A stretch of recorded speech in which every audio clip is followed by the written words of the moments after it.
There's a question that few people ask, but everyone should consider. Why is it so hard to reach 80 years old in good health? Medicine has advanced, nutrition has improved, and we have more information than ever, yet most people don't make it past that line. The scariest part, it's not due to genetic diseases or accidents, it's because of small things, silent habits, and common decisions that shorten life without warning.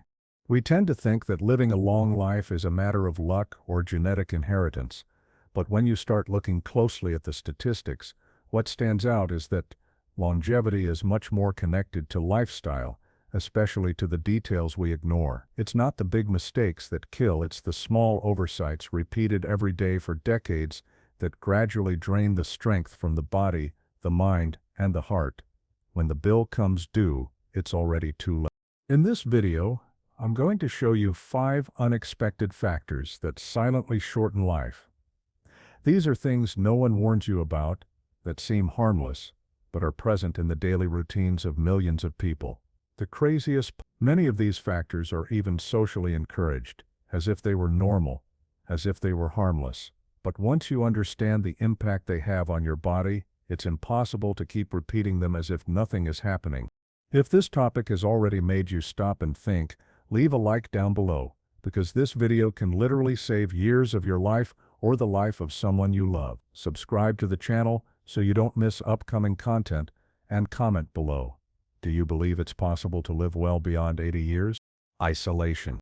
Researchers studying longevity around the world have reached a conclusion that can't be ignored. People who live longer, those who make it past 90 with health, lucidity, and energy, don't follow the same habits as the majority. It's not because they do something magical, it's because they avoid certain behaviors that everyone thinks are normal, but that deep down are silently shortening life. The most impressive thing about these studies is that when they compared those who live short lives with those who live long ones, the pattern was clear. Those who go far live differently. And that's exactly what you're going to understand now. The first habit that has been silently shortening lives is isolation. No, I'm not just talking about physical loneliness, about those who live alone. I'm talking about that emotional disconnection that grows over time when a person stops feeling part of something, stops having deep conversations, stops being heard. This ages you internally in a brutal way. Human beings weren't made to live alone, and the older we get, the more the brain depends on connection, exchange, presence, not silence. What many people don't know is that constant isolation increases the risk of premature death as much as smoking 15 cigarettes a day. This isn't an exaggeration, it's scientific fact.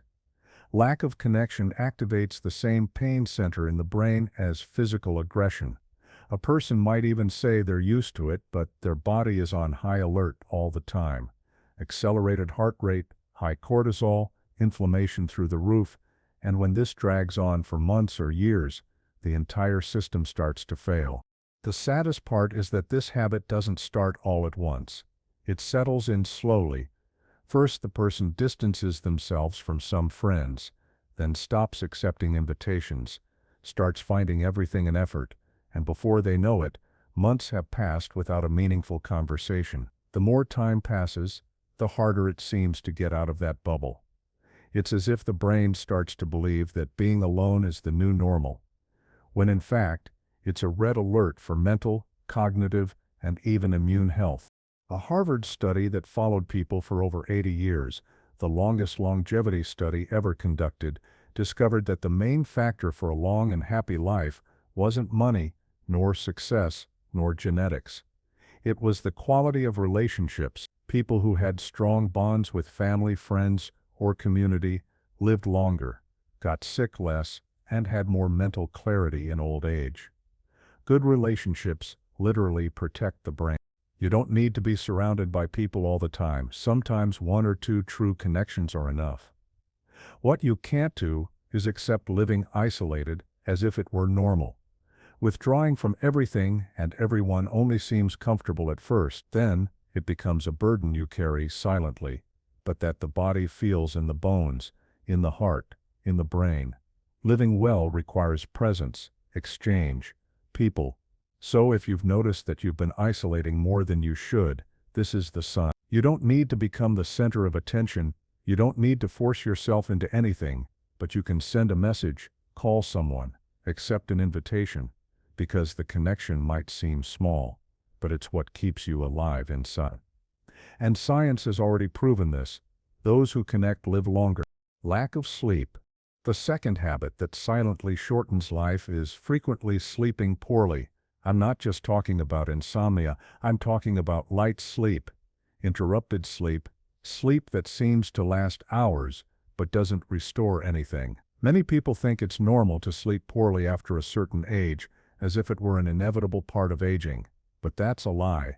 The body needs deep sleep at every stage of life, and when it doesn't get it, it collapses internally. The truth is that one bad night's sleep already disrupts metabolism the next day. It increases hunger, the desire for sugar, worsens mood, reduces concentration, and even affects balance. Now imagine this repeating every single day for months or years. The result, a weaker heart, more memory lapses, lower immunity, and a very high risk of degenerative diseases. The brain uses sleep to cleanse itself, reorganize memories, and balance the hormonal system. If this process fails, everything fails together. And there's an important detail. It's not just the number of hours that matters, it's the quality of sleep. Many people go to bed at 10 hours and get up at 6 hours, thinking they slept well, but spent the night tossing and turning, with the brain on alert, the heart racing, the digestive system working when it should be resting. That's not rest. That's the body surviving the night instead of recovering during it, and this type of sleep, over time, becomes a silent poison. Research shows that people with fragmented sleep have a higher risk of diabetes, hypertension, obesity, depression, and even Alzheimer's. The most dangerous part is that, unlike physical pain, the person doesn't even realize they're getting worse. They just start feeling more tired, more irritable, with less patience, and begin to think it's just age. But it's not. It's the body begging for real sleep, the kind that restores, regenerates, strengthens. What disrupts this sleep? A bunch of things. Cell phone use before bed, a room that's too hot, subtle noises, heavy meals at night, unresolved anxiety, improper use of medications. All of this gradually undermines sleep quality, and when the person realizes it, they're already trapped in a vicious cycle. Sleep poorly, wake up worse, drag through the day, and arrive at the next night even more exhausted. But it can be changed. Start by turning off screens at least an hour before bed. Keep the room dark and cool. Establish a consistent sleep schedule. And most importantly, stop accepting poor sleep as normal, because sleep is the only time the body can truly heal, and those who sleep well live longer. This isn't a cliché, it's science. Chronic stress. The third habit that has been stealing years of life from people without them realizing it is living in a constant state of stress, and it doesn't have to be that explosive stress of yelling or slamming doors. I'm talking about that silent chronic stress that eats away at you from the inside, the worry that never shuts off, the constant tension in the neck and shoulders, the racing mind even when the body is still, this stress that seems to be part of the routine, but that in reality is aging you from the inside. The body can handle stress, but only for short periods. When you're under pressure all the time, your system goes into permanent alert mode. The heart races, breathing changes. The immune system becomes unbalanced, and cortisol, that stress hormone, starts to spread at dangerous levels through your bloodstream, and then the domino effect begins. Insomnia, irritability, weakened immunity, poor digestion, memory lapses, increased abdominal fat, all of this is the body trying to cope with chronic stress. The cruelest part is that most people don't even realize they're in this state. They get used to it, they keep going, pushing through, saying it's all fine. But inside, the body is screaming, and the longer it lasts, the harder it gets to regain balance. There's a study showing that continuous stress shortens telomeres, structures in our DNA linked to longevity. In other words, living stressed literally makes your cells age faster. Stress is also directly linked to the risk of heart disease, stroke, depression, and even cancer, and it also affects behavior. The person starts isolating, eating poorly, sleeping worse, moving less.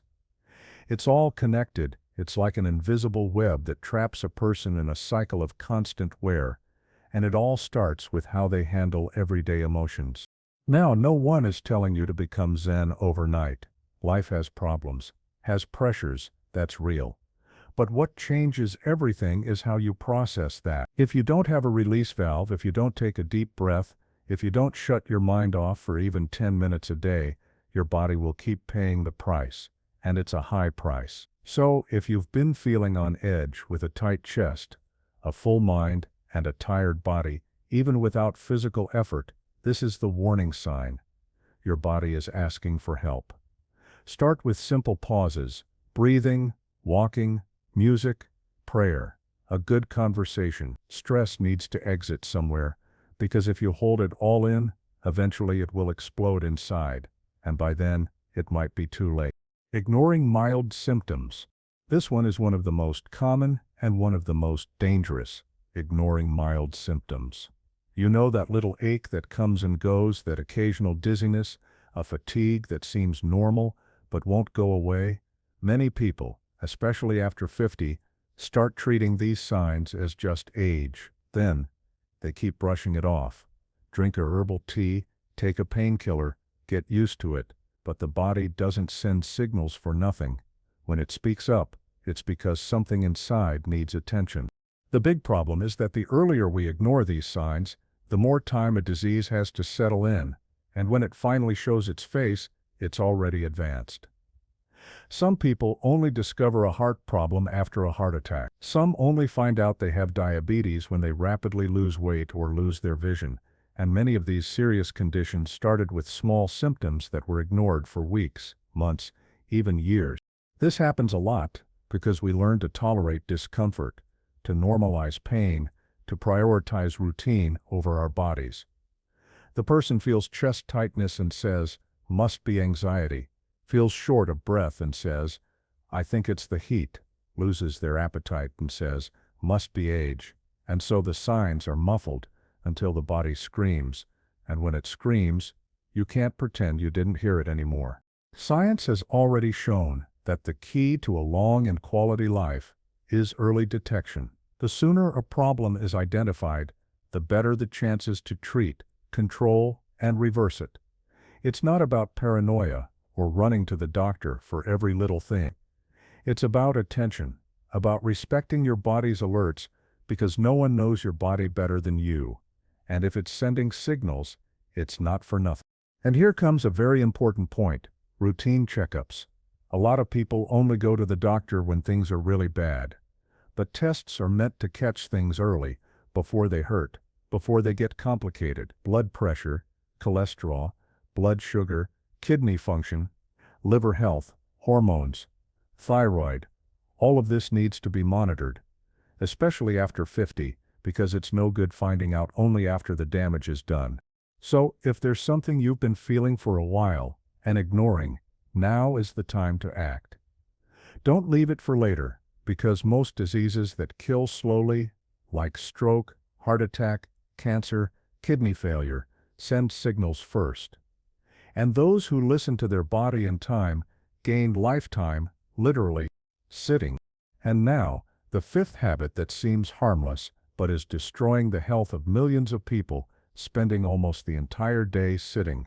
This has become so common that we don't even notice it anymore. A person wakes up, has breakfast, sits on the couch, goes to lunch, sits, watches TV, sits. By the end of the day, the body has been inactive for 10-12 hours, and worse, thinking that's normal. But the body wasn't made to stay still, it was made to move. And when it doesn't move, it starts to shut down from the inside.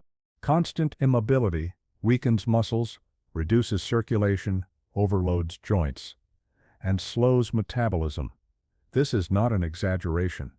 Science has already shown that prolonged sedentary behavior increases the risk of death as much as smoking, but no one treats it with the same seriousness. The person says, "But I'm fine, I don't feel anything."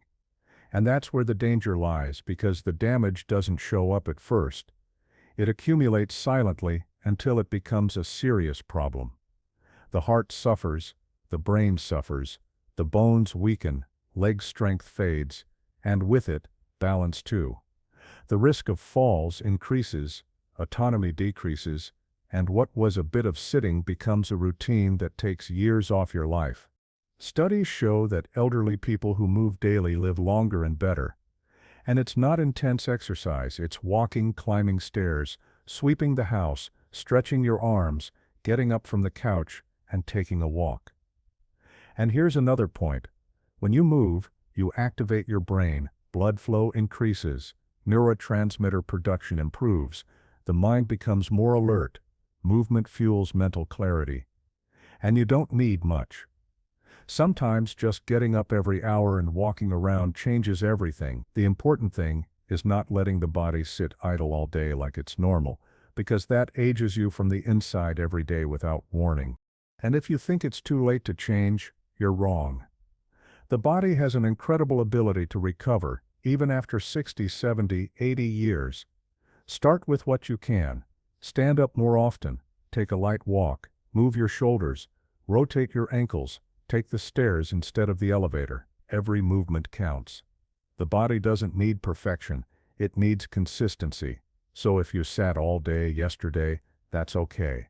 But today, get up, even if it's just to stretch your arms, walk to the gate, go up and down a step. Movement is the language of life. And if you want to live longer and live better, it's with movement that you need to reconnect.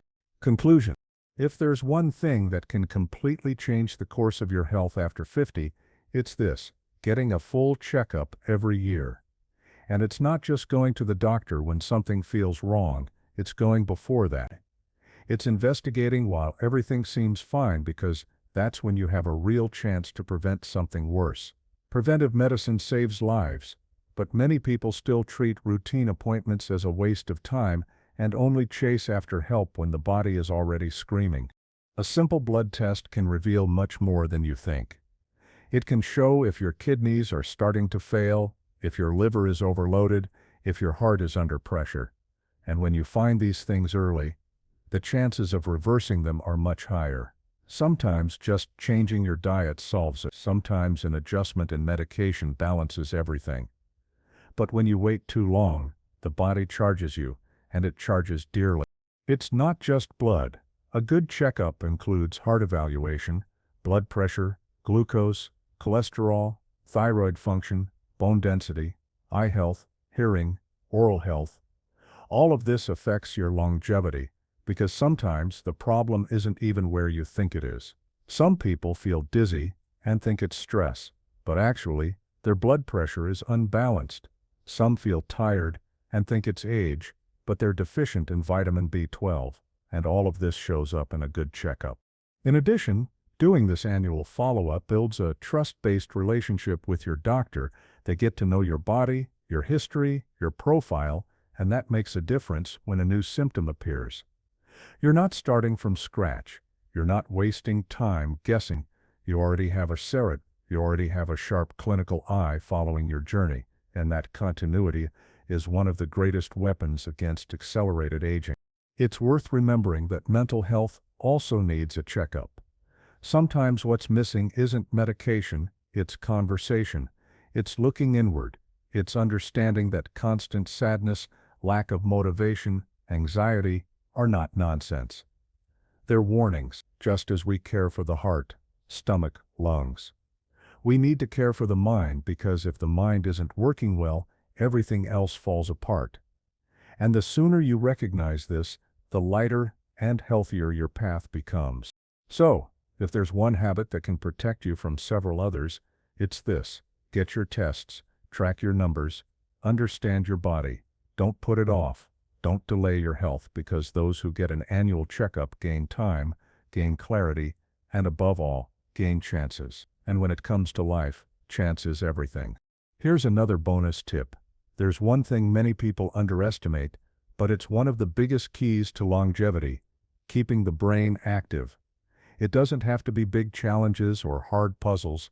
It's the simple act of continuing to learn, question, explore, take interest in new things. The brain is like a muscle. If it's not stimulated, it weakens. And the more you stimulate it, the more it responds, reorganizes, and creates new connections. Even after 60, 70, 80 years, science has already proven that keeping the mind active drastically reduces the risk of dementia and Alzheimer's.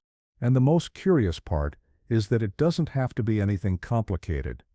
Reading, writing, learning something new, talking to different people, learning to play an instrument, using your phone with purpose, all of this is mental exercise, and the more variety, the better, because the brain loves novelty. It feeds on challenge. And when you feed the brain, it protects the rest of the body. Also, an active mind gives life meaning. It gives direction, gives motivation to get out of bed. There's nothing more dangerous than the feeling that there's nothing left to do. That puts out a person's inner light. What keeps the fire alive is curiosity, engagement with the world, the desire to learn something new. No matter what it is, it could be cooking something different, studying a topic from your youth, learning to use technology better. It all counts. And do you know what else stimulates the brain? Teaching. When you share what you know, you relive memories, reorganize thoughts, and strengthen bonds.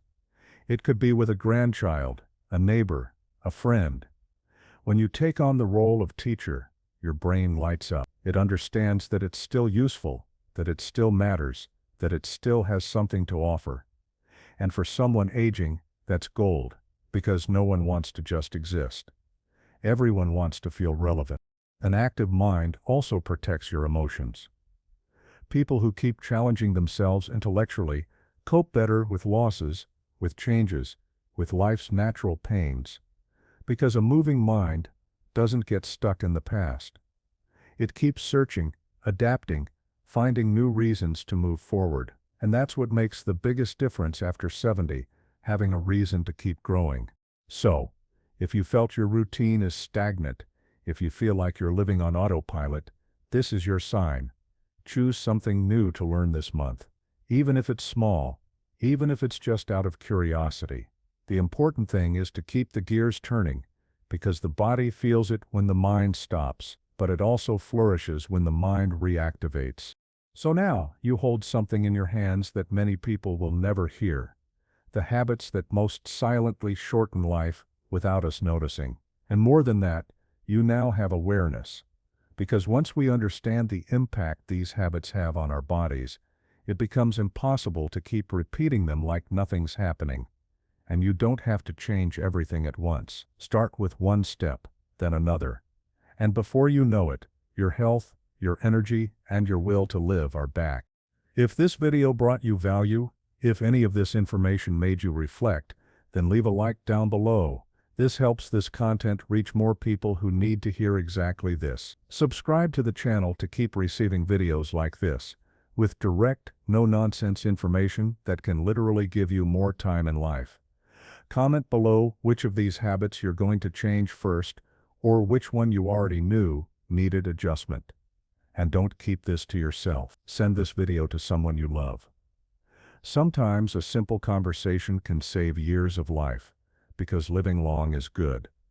But living well, with clarity, autonomy, and health is so much better. And it's possible. You just have to start now.